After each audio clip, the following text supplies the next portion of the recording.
એ તું તારે હવે પોરો ખાધા વિનાનો એક ધારો વરે મારો બાપ. કેમ કે ઉગવાનું હતું એ બધું રેડી ઉગી ગયું.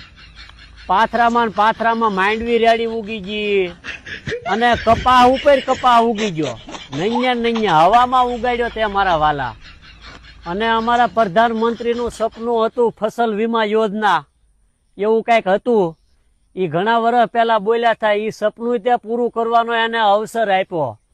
કદાચ કોકને ખબર હોય કે ન હોય, સાંભળો જરાક તમે એમના મુખેથી. પાક પાકી ગયો એટલે હવે પૂરું.